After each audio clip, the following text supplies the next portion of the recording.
My name is Tyler Shaw, and I'm about to show you how a quiet man's patience can transform into something far more dangerous than rage. The humiliation started small, the way poison always does. Tyler's idea of adventure is trying a new Netflix series, Amanda announced to our dinner companions, her laugh ringing across the restaurant patio. Last week he got genuinely excited about organizing his sock drawer by color. Six faces turned toward me, expecting the good-natured chuckle I always provided. I forced that familiar smile, the one I'd perfected over 3 years of being Amanda's personal entertainment. But something cold was crystallizing in my chest. He's so methodical, she continued, reaching over to squeeze my hand with fake affection. Remember when we went to that concert and he brought earplugs? Not for the volume, for the quality of sound. More laughter. My sweet, cautious man. I watched her perform, noting how her eyes sparkled when she landed a particularly cutting observation. Amanda Holt was beautiful in that commanding way that made people lean in, desperate for her approval. At 31, she possessed an effortless charisma I'd never understand. Her auburn hair caught every light, her smile could disarm anyone, and her laugh was genuinely infectious when it wasn't aimed at me. Tyler almost cried eating mild salsa in Mexico, she said, building toward her grand finale. I'm talking about the stuff they serve at Chipotle. My brave man. The table erupted. Even Jamie, my supposed best friend, was wiping tears from his eyes. I sat there, fork suspended halfway to my mouth, watching my fiancée reduce me to a caricature for the amusement of people I'd considered friends. That night, I pulled her aside in our apartment's kitchen. The dirty dishes from our pre-dinner snack sat stacked by the sink, a small detail that would later seem prophetic of how everything was about to pile up. Amanda, we need to talk. She was already in her pajamas, that silk set I'd bought her for Christmas. Her hair was pulled back in a messy bun, and without her public persona, she looked almost vulnerable. Almost. What's wrong, babe? She opened the refrigerator, pulling out a bottle of wine. You seem tense. You keep putting me down in front of others. My voice was steady, controlled. I'd practiced this conversation in my head during the drive home. If that's your idea of love, this ends here. Amanda paused, wine bottle halfway to the counter. Her eyebrows drew together in that expression of confused innocence she'd mastered. Babe, what are you talking about? The jokes, Amanda. The constant jokes at my expense. I'm not your comedy prop. She set the bottle down with a clink that seemed louder than it should have been. Tyler, come on. It's just humor. Everyone knows I adore you. Then find someone else to joke about. Or stop. I stepped closer, meeting her eyes directly. I'm done being your punchline. For a moment, something flickered across her face. Surprise, maybe even respect. But it vanished quickly, replaced by that laugh. Seriously? You're getting upset about some light teasing? Everyone does it. That's what couples do. They share funny stories. Those weren't funny stories. They were character assassinations delivered with a smile. I moved toward the doorway, then turned back. I'm sleeping in the guest room tonight. And tomorrow you decide, respect me or find someone else to entertain your friends. Tyler, wait. I'm serious, Amanda. Dead serious. Change or I walk. I left her standing in the kitchen, wine forgotten, confusion and something that might have been fear written across her face. The next morning brought an unexpected gift. Silence. No mockery over breakfast. No eye-rolling when I mentioned my weekend plans to reorganize the garage. Amanda watched me carefully, as if seeing me for the first time. Over the following weeks, something shifted. The public humiliation stopped. At dinner parties, she actually defended my preferences instead of mocking them. When her sister made a joke about my methodical nature, Amanda shut it down with a sharp look. Tyler's organized because he's responsible, she said. That's not a flaw. I caught her looking at me differently, with what seemed like genuine interest rather than amused tolerance. We had real conversations about books, about travel plans, about the future. For the first time in 3 years, I felt like her partner instead of her pet. A month later, I proposed. We were walking through Riverside Park on a Saturday afternoon, autumn leaves crunching under our feet. I'd carried the ring in my jacket pocket for 2 weeks, waiting for the right moment. Not the perfect Instagram moment Amanda usually craved, but something real. Amanda, I said, stopping beside the old oak tree where we'd had our first real conversation 3 years ago. I love who you've become with me, who we've become together. I dropped to one knee, pulling out the modest solitaire I'd spent weeks selecting. Her hands flew to her mouth, eyes wide with genuine surprise. "Will you marry me?" Tears streamed down her cheeks as she nodded, unable to speak. When she finally found her voice, it was barely a whisper. "Yes. God, yes." The ring slid onto her finger perfectly, and for once, Amanda was speechless. No performance, no audience, just the two of us and the promise of something better. Wedding planning consumed the next 6 months. Amanda threw herself into it with the same intensity she brought to everything else. But now I felt included rather than tolerated. We debated venues, tasted cakes, argued good-naturedly about guest lists. She asked my opinion and actually listened to my answers. "I can't believe I'm marrying you next week," she said the Friday night before her bachelorette party. We were lying in bed, her head on my chest, the moonlight streaming through our bedroom window.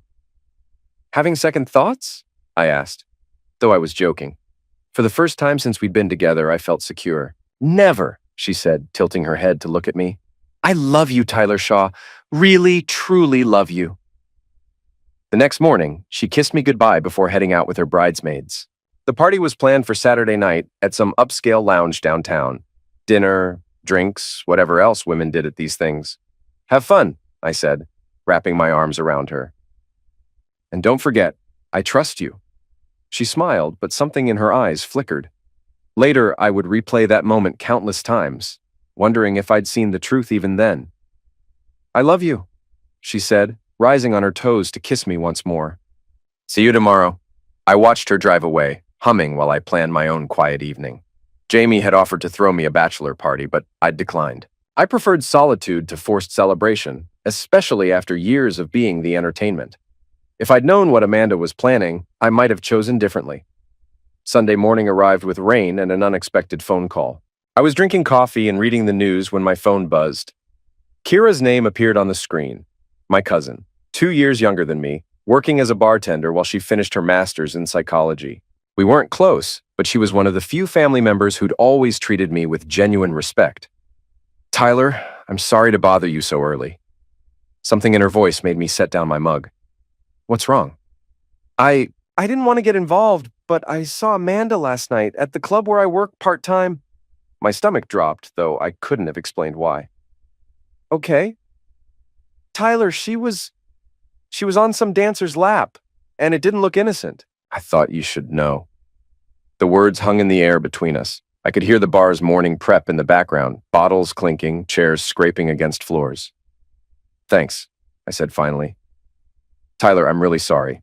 I debated calling all night, but you did the right thing. Thanks, Kira."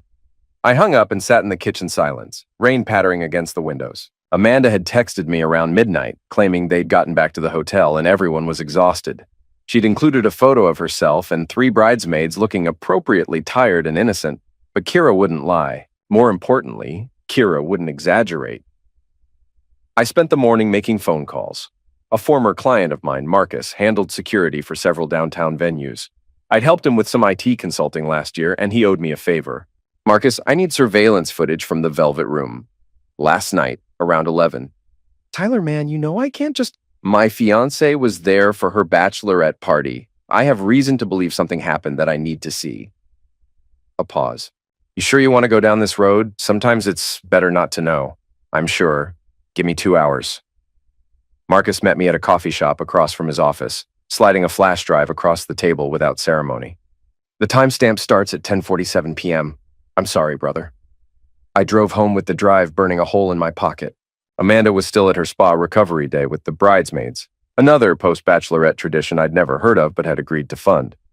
I plugged the drive into my laptop and hit play. The footage was clear, taken from multiple angles. At 10:52, I watched my fiancée enter the frame wearing a short black dress and a sash reading "Bride-to-be."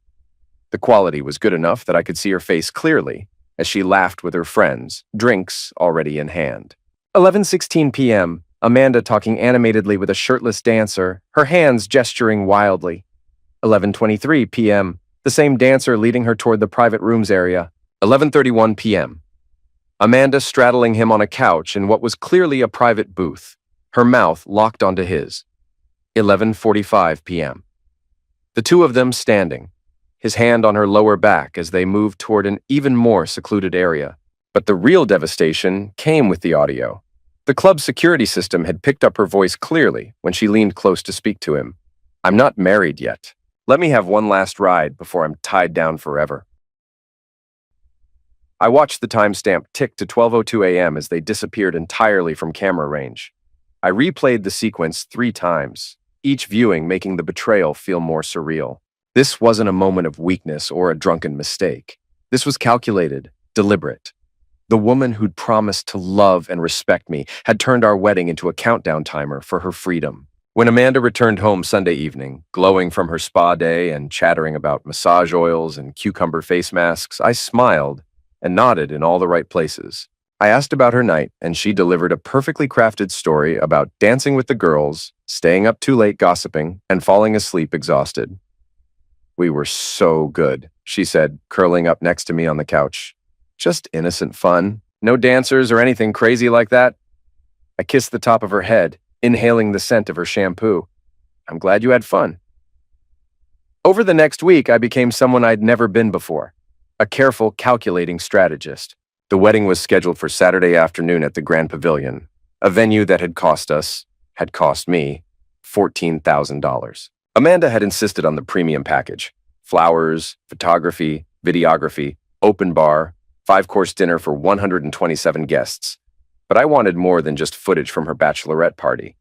I needed to understand the full scope of her deception. I hired a private investigator named Janet Stone, a former police detective who specialized in marital investigations. Janet was the kind of woman who could disappear into any crowd.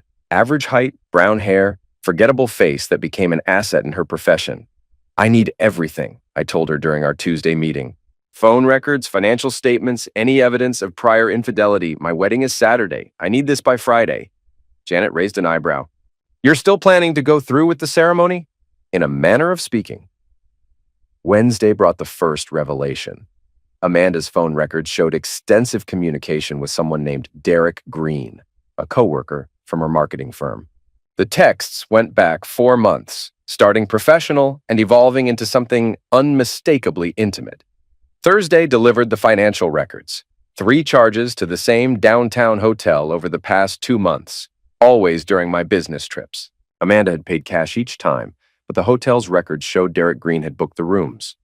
Friday morning, Janet delivered her final report in a manila folder thick enough to choke on. Tyler, I'm going to be straight with you. This woman has been cheating on you for months. Multiple partners, multiple occasions. The bachelorette party wasn't an aberration, it was a pattern. I flipped through photographs, credit card statements, phone logs. The evidence was overwhelming and methodical. Amanda hadn't just betrayed me. She'd made it a hobby. What are you going to do? Janet asked. I closed the folder and met her eyes. I'm going to get married. Friday night, Amanda kissed me goodnight with the same lips that had been on Derek Green 3 days earlier. She was radiant with excitement, talking about our future, about how perfect tomorrow would be. I can't wait to be your wife, she whispered in the dark. Neither can I replied, and meant every word.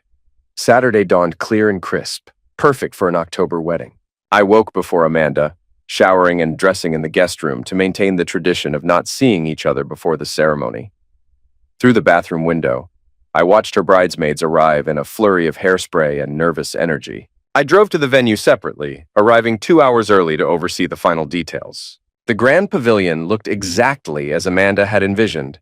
Ivory roses and eucalyptus garlands, string lights twinkling overhead, elegant table settings for our 127 guests. Everything perfect for the show we were about to perform. Marcus met me in the venue's tech room, where he'd spent the morning setting up the projection system I'd requested. You sure about this, Tyler? Once you do this, there's no going back. I tested the wireless clicker in my hand, watching the projection screen descend smoothly behind the altar. I've been thinking about this all week. There's no other way. By 3 p.m., guests began filtering in. Amanda's parents, Richard and Patricia Holt, elegant in their formal attire and obvious pride. My own parents, looking slightly overwhelmed by the grandeur Amanda had insisted upon. Friends from college, coworkers, extended family, all of them dressed up and expectant. Jamie approached me near the altar, straightening his groomsman's tie. How you feeling, man? You look calm? I'm ready, I said, which was the truth. At 3:30, the music began. Amanda's bridesmaids walked down the aisle in their dusty rose gowns, each carrying a bouquet of white roses. Then came the moment everyone had been waiting for. The wedding march started, and every guest rose to their feet. Amanda appeared at the back of the aisle, radiant in her designer gown. The dress had cost $3,000. I'd seen the receipt. Her father beamed beside her, preparing to give away his daughter to the man he genuinely believed would cherish her. She was breathtaking. Even knowing what I knew, even planning what I was planning, I felt a stab of loss watching her walk toward me. This could have been real. This could have been everything we dreamed of. Amanda reached the altar, her eyes bright with tears of joy. Her father kissed her cheek and shook my hand with genuine warmth before taking his seat in the front row. "Dearly beloved," the officiant began, "we are gathered here today to celebrate the union of Tyler Shaw and Amanda Holt in holy matrimony." I half listened to the familiar words, focusing instead on Amanda's face. She was glowing, completely absorbed in the moment. Every few seconds, she'd squeeze my hands and smile, whispering, "I love you," when the officiant paused. "Tyler has prepared special vows," the officiant announced, "and has requested to address his bride and the assembled guests before we continue." This wasn't in the original program, but I'd made the arrangement that morning. Amanda looked surprised, but pleased. She always craved moments she could control, and this one, she thought, belonged to her. I stepped forward, taking the wireless microphone the officiant offered. The venue fell silent, except for the soft click of cameras capturing what everyone assumed would be a romantic moment. "Amanda," I began, my voice carrying clearly through the sound system. "Before I say anything else, I want our friends and family to understand exactly who you are." A murmur of approval rippled through the crowd. Amanda beamed, clearly expecting a heartfelt speech about her wonderful qualities. "I'd like to show everyone something that happened last weekend." I clicked the remote. The projection screen descended behind us with a soft mechanical hum. Amanda turned, confusion replacing her smile. The first image appeared. Timestamp 10:52 p.m. Amanda entering the velvet room in her bride-to-be sash. A gasp echoed through the venue. Amanda's face went white. "Tyler, what?" I clicked again. 11:16 p.m. Amanda talking intimately with the shirtless dancer. "This is my fiancée at her bachelorette party," I announced to the horrified crowd. My voice remained steady, conversational. "1 week before our wedding." Click. 11:23 p.m. Amanda being led toward the private area. "Tyler, stop this right now." Amanda lunged for the remote, but I stepped back smoothly. Click. 11:31 p.m. Amanda straddling the dancer, her mouth on his. Screams erupted from the crowd. Richard Holt was on his feet, shouting something I couldn't hear over the chaos. My mother had her hands pressed to her mouth, staring at the screen in shock. But I wasn't finished. I activated the audio, and Amanda's voice filled the venue through the sound system. "I'm not married yet. Let me have one last ride before I'm tied down forever." The silence that followed was deafening. Even the children had stopped rustling in their seats. Amanda stood frozen at the altar, her wedding dress suddenly looking like a costume for a play she no longer understood. Tears streamed down her cheeks, but whether from shame or rage, I couldn't tell. I clicked the remote one final time, and new images appeared. Hotel receipts, text messages, photographs of Amanda with Derek Green at restaurants, at movies, at the hotel where they'd spent 3 afternoons together. "Amanda has been cheating on me for 4 months," I announced to the devastated crowd, "with multiple partners. The bachelorette party wasn't a mistake. It was a pattern." I walked calmly to the gift table, where I'd placed a manila folder that morning. Picking it up, I returned to the center of the altar. "In this folder, you'll find itemized invoices for this wedding," I continued, my voice echoing in the stunned silence. "Venue rental, $14,000. Catering, $18,000. Photography and videography, $6,000. Flowers, $2,500. Music, $1,500. Amanda's dress, $3,000. Total cost, $42,700. I opened the folder, displaying the receipts for all to see. "As of this moment, this wedding is canceled. Amanda, you'll be receiving a lawsuit on Tuesday morning. I'll see you in court." I set the folder on the altar like an offering, unbuttoned my jacket with careful precision, and walked down the aisle. Behind me, chaos erupted. Amanda's sobs, her father shouting, chairs scraping as guests jumped to their feet. I didn't look back. The last thing I heard before the venue doors closed behind me was Amanda screaming my name, her voice breaking with desperation and rage. Tuesday morning arrived with process servers at Amanda's door. I watched from my car across the street as she signed for the papers, her face cycling through confusion, anger, and fear in rapid succession. She was living with her parents now. Her apartment lease had been in both our names, and I'd had her removed the day after the wedding debacle. My attorney, Rebecca Morrison, was a shark in a tailored suit. She specialized in breach of promise cases and had an 87% success rate. More importantly, she understood that this wasn't just about money, it was about consequences. "The evidence is overwhelming," Rebecca said during our Wednesday meeting.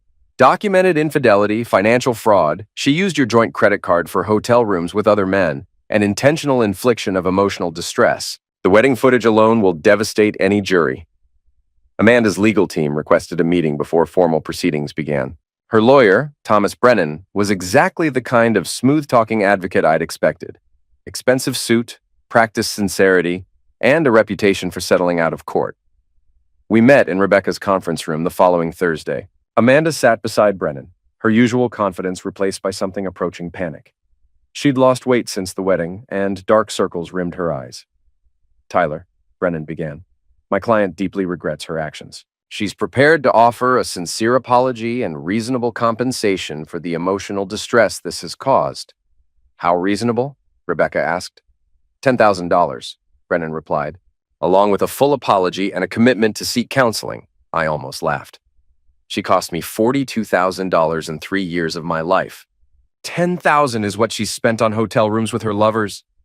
Amanda finally spoke, her voice barely above a whisper. "Tyler, please. I made terrible mistakes. But I never meant to hurt you like this. We loved each other once." "No," I replied calmly. "You loved having an audience. I was just the most convenient target." Brennan tried a different approach. "Mr. Shaw, pursuing this in court will be expensive and emotionally draining for everyone involved.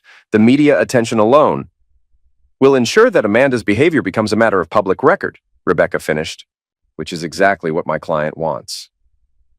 The meeting ended without resolution. As we filed out of the conference room, Amanda grabbed my arm. "Tyler, wait. Can we talk privately? Just for 5 minutes?" I looked down at her hand on my sleeve, remembering how that touch had once sent electricity through me. Now it felt like nothing. "We have nothing to discuss privately," I said, gently removing her hand. "Everything relevant will be presented in court." The case proceeded to trial 6 weeks later. Judge Patricia Williams presided, a no-nonsense jurist with a reputation for despising frivolous lawsuits and marital deception. The courtroom was packed with reporters, drawn by the viral video footage that had somehow leaked online despite my attempts to keep it private. Rebecca opened with devastating precision, walking the jury through a timeline of Amanda's betrayals. Phone records, credit card statements, hotel receipts, and witness testimony painted a picture of systematic deception that had culminated in the bachelorette party footage. "Ladies and gentlemen," Rebecca told the 12 jurors, "this isn't a case about a woman who made a single mistake. This is about a pattern of calculated deceit that cost my client not only $42,000, but 3 years of his life and his ability to trust." Brennan's defense relied heavily on character assassination and emotional manipulation. He portrayed me as a controlling, emotionally distant fiancé who had driven Amanda to seek comfort elsewhere. "My client made poor choices," he argued. "But those choices were the result of feeling trapped in a relationship with a man who treated her more like a possession than a partner." When Amanda took the stand, she performed beautifully. Tears flowed at precisely the right moments as she described feeling lonely and neglected, claiming that my ultimatum 6 months earlier had made her feel like she was walking on eggshells. "I never stopped loving Tyler," she testified, dabbing her eyes with a tissue. "I just felt so isolated, so taken for granted. The attention from other men made me feel valued again." But Rebecca's cross-examination was surgical. "Miss Holt, you testified that you felt neglected, yet your phone records show that Mr. Shaw called or texted you every day during his business trips, often multiple times. Would you characterize daily contact as neglect?" "Well, no, but..." "You also testified that you felt financially controlled, yet bank records show that Mr. Shaw never questioned your spending, never limited your access to funds, and in fact increased your credit limit twice at your request. Is that accurate?" "Yes, but that's not..." "Miss Holt, let's talk about the hotel charges. You spent a total of $860 on hotel rooms during your affair with Mr. Green. Mr. Shaw was paying the bills for these charges, wasn't he? Yes. So you were using your fiancé's money to fund your infidelity? Amanda's composure finally cracked. I wasn't thinking about the money. I was emotional. I was confused. Confused enough to tell Mr. Green that you loved him, according to these text messages? Confused enough to plan a weekend getaway with him for after your honeymoon? The jury received the case on a Friday afternoon.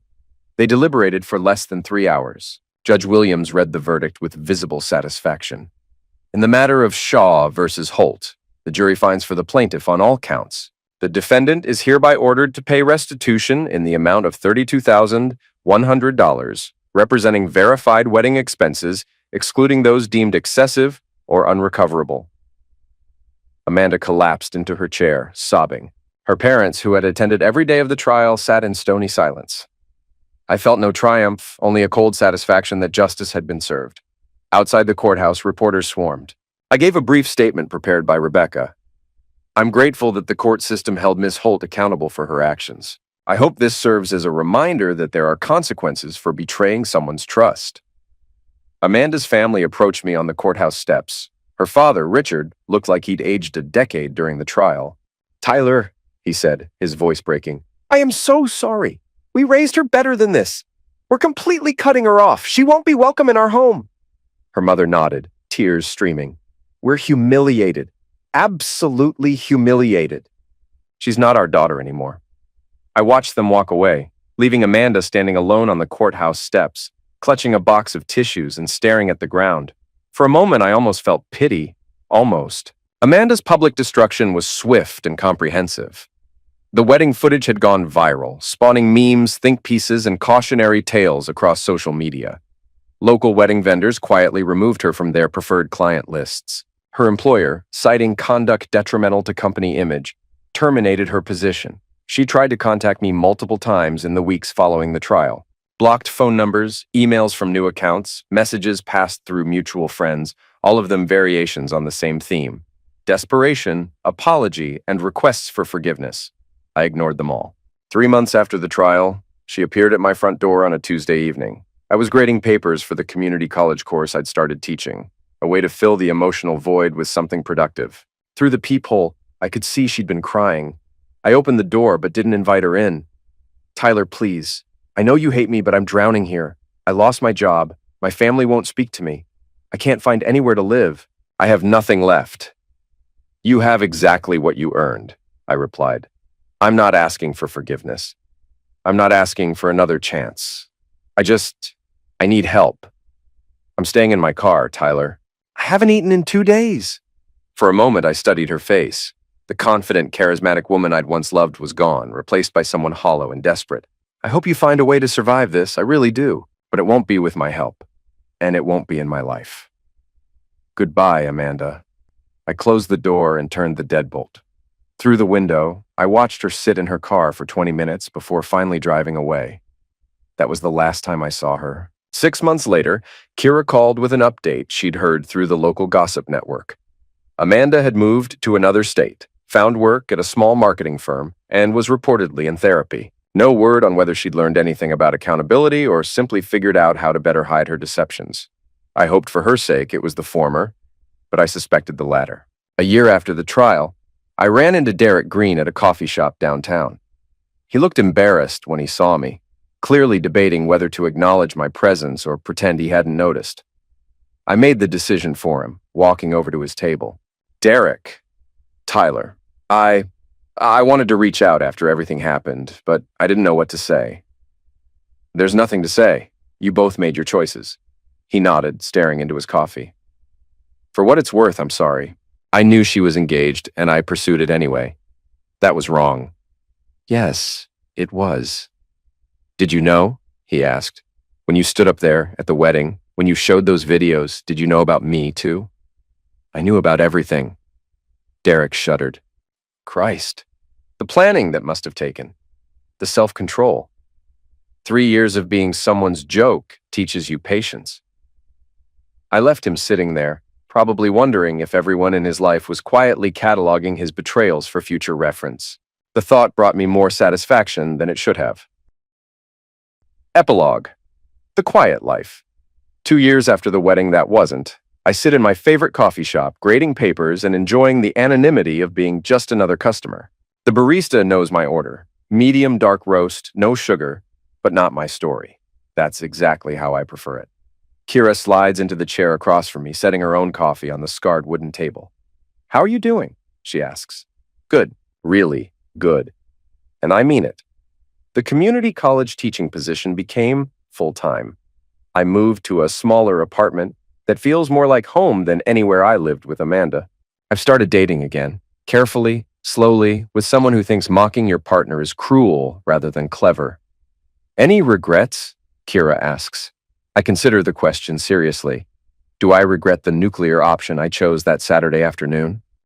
Do I regret the methodical destruction of Amanda's life?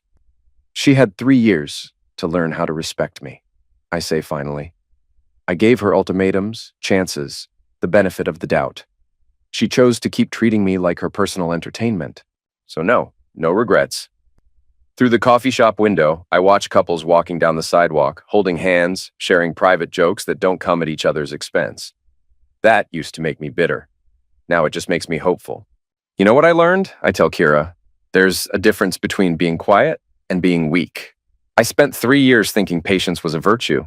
Turns out sometimes the virtuous thing is refusing to be anyone's punchline. Kira raises her cup in a mock toast. To never being the joke again. To never being the joke again, I agree. We sit in comfortable silence, watching the world go by through rain-streaked windows. Somewhere in another state, Amanda is presumably building a new life. Hopefully one that doesn't require turning someone else into entertainment. I don't think about her often anymore, but when I do, I don't wish her harm. I just wish her far away.